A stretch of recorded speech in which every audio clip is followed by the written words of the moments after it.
Remember Marvel's Helicarrier? Yeah, that flying battleship that looked like a bad Photoshop. Now imagine the Pentagon watching that movie and going, wait, what if we actually did that? Then came Space Force. Half the planet laughed, the other half opened CAD software. Suddenly, make the galaxy great again wasn't a meme. It was a budget request. Now engineers are actually turning those memes into machines. DARPA's orbital platforms, China's Jiu Tian swarm-mothership, private Gravitics carriers hanging in near space like Death Stars with corporate logos. So buckle up, because the sky is about to get crowded. And this time, the flying carriers are real, loud, and huge. How sci-fi flying carriers became classified. The idea of a flying aircraft carrier sounds like something straight out of Marvel. But decades before Tony Stark, the US Navy was already trying to build one. In the early 1930s, the Navy launched two massive airships, the USS Akron and USS Macon. Each stretched more than 240 meters in length and carried 4 Sparrowhawk biplanes stored inside a hangar bay. The planes were lowered through a trapeze system and released in mid-air, then caught again with a skyhook. It worked until physics intervened. The Akron was lost in a 1933 storm off the New Jersey coast. The Macon followed 2 years later. 73 men died, and the Navy quietly abandoned the concept. The first lesson was clear. The sky can lift your dreams and drop them just as fast. 3 decades later, the idea resurfaced in the Cold War. Nuclear engines, jet propulsion, and radar made engineers believe the impossible was suddenly negotiable. Lockheed's CL-1201 proposal imagined a 1,120-foot span nuclear-powered flying base that could remain airborne for over 40 days. It would host 22 fighter jets, a crew of 800, and weigh more than 5,000 tons, effectively an airfield with wings. The design never left the paper phase, but it showed how far Cold War logic could stretch when budgets were limitless. Boeing followed with the airborne aircraft carrier 747 concept in 1973. The plan modified a commercial 747-200 airframe to carry 10 microfighters called Model 985-121, each less than 8 meters long, and launched through the cargo bay. Recovery used a retractable arm and docking cradle. Simulations suggested it could work, but the cost was prohibitive, and the microfighters had nowhere near the endurance of full-size jets. The project died quietly, but its blueprints would resurface decades later in DARPA archives. By 2014, the dream was back, this time driven by unmanned technology. DARPA announced Project Gremlins, an attempt to transform existing aircraft into reusable drone carriers. The goal? Deploy small autonomous vehicles from a C-130 Hercules, have them complete reconnaissance or strike missions, and recover them mid-air. Each drone, designated X-61A, measured 4 meters long, with a wingspan of 5.5 meters, and cost roughly $700,000 to produce. It could carry a 27-kilogram payload, fly over 400 kilometers, and operate for several hours. Flight tests began in 2019. The first 3 attempts came within centimeters of a successful retrieval, before turbulence disrupted the capture. In 2021, DARPA achieved the first full mid-air recovery in history. A modified docking arm extended from the cargo bay, locked onto the drone, and pulled it aboard at 225 kilometers per hour. The mission validated what engineers had chased since the Akron, a reusable airborne platform that never needs to land. The Air Force immediately saw potential.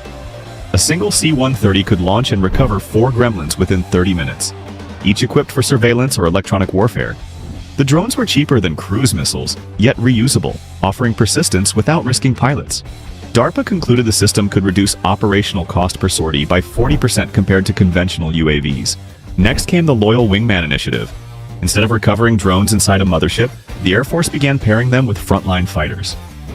Boeing's MQ-28 Ghostbat, developed in partnership with Australia, and Kratos's XQ-58 Valkyrie became the leading prototypes. The Valkyrie costs around $3 million per unit, flies at Mach 0.85, and has a range of 2,200 kilometers. Controlled by secure data link, it can scout ahead of manned jets, jam radars, or carry precision bombs. In trials, F-35 pilots commanded multiple Valkyries simultaneously, effectively acting as flight leaders for robotic squadrons.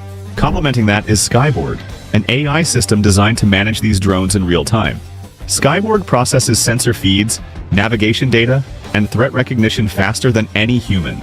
It's not a pilot replacement, it's an extension. The digital brain that coordinates formations, prioritizes targets, and keeps unmanned aircraft aligned with mission goals. Then came Longshot, announced by DARPA in 2021 and awarded $94 million in Phase 3 contracts to General Atomics. The design is a slender, unmanned aircraft about the size of a cruise missile, but capable of carrying two AIM-120 AMRAAM or AIM-9X air-to-air missiles. Longshot is launched from a bomber or fighter, cruises toward the enemy formation, and fires before the host plane ever enters threat range. It effectively doubles engagement distance for manned jets while keeping pilots safe. Test flights began at the end of 2023, marking the first step toward autonomous air combat launched from another aircraft. Parallel to that, the Air Force revived the Arsenal plane idea, turning bombers into airborne magazines. A B-52 Stratofortress, capable of carrying 31,500 kilograms of ordnance, can serve as the heavy arm of a networked strike group. Stealth fighters identify and track targets. The bomber releases long-range missiles from hundreds of kilometers away. This model allows older aircraft to stay relevant, while avoiding the need for new multi-billion-dollar airframes. Individually, these projects seem separate, but together they form a clear pattern. The United States is assembling the architecture for a true airborne carrier group. Gremlins provide recoverable, reusable reconnaissance swarms. Loyal Wingman and Skyborg link manned and unmanned fighters into one cooperative network. Longshot extends their reach deep into hostile airspace. Arsenal planes deliver massed firepower from safety. Each piece feeds the same vision: a flexible, layered system where every aircraft can launch, control, or resupply smaller ones. It's the naval carrier principle translated into air power: range, endurance, and strike density without relying on runways or fleets at sea. And while it all sounds futuristic, most of it already exists in flight test data and budget sheets. DARPA's 2021 report listed over 270 successful Gremlin flight hours. The Air Force logged dozens of Valkyrie sorties, and funding for manned-unmanned teaming exceeded $1.2 billion USD across programs by 2025. But while Washington refined the technology, Beijing saw the opportunity and decided to build the sky in bulk. China's gamble and the physics that bite back. If the first wave of flying carrier experiments was American, the next surge is clearly Chinese. Methodical, large-scale, and doctrine-driven. At Zhuhai in 2024, China unveiled Jiu Tian, a blended-wing unmanned mothership reported at roughly 17 tons takeoff weight, a wingspan near 20 to 25 meters, endurance around 12 hours, and a claimed range approaching 7,000 kilometers. It can carry scores of loitering munitions and operates near 15 kilometers altitude.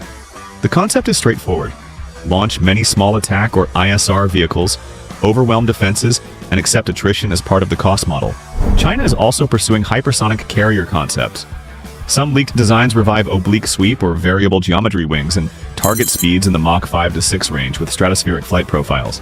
Hypersonic launch compresses warning windows and shortens time on target, but it requires exotic materials, thermal protection, and propulsion systems. Scramjets are staged rockets that remain expensive and brittle. That brings us to the hard limits. Air launch does save fuel.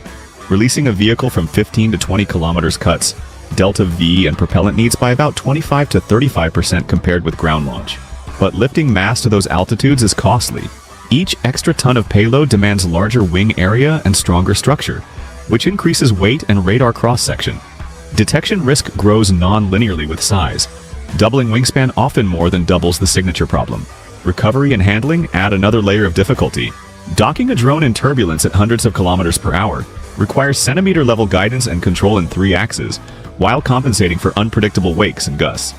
Those fluid dynamic problems explain why many programs prefer expendable loitering munitions or one-way systems instead of complex recoverables. Cheaper hardware, simpler logistics, faster tempo. Payload trade-offs are decisive. A practical strike drone for these missions carries tens of kilograms of warhead or sensors, not heavy air-to-ground ordnance. That pushes doctrine towards saturation, distributed jamming, and sensor denial rather than single heavy precision strikes. Conversely, mounting heavier missiles on a mothership forces dramatic increases in airframe size and cost, often producing diminishing operational returns. Survivability is a ledger you cannot fudge. Large, slow carriers are visible to modern AESA radars, space optical sensors, and integrated ISR networks. High altitude grants range but not invisibility.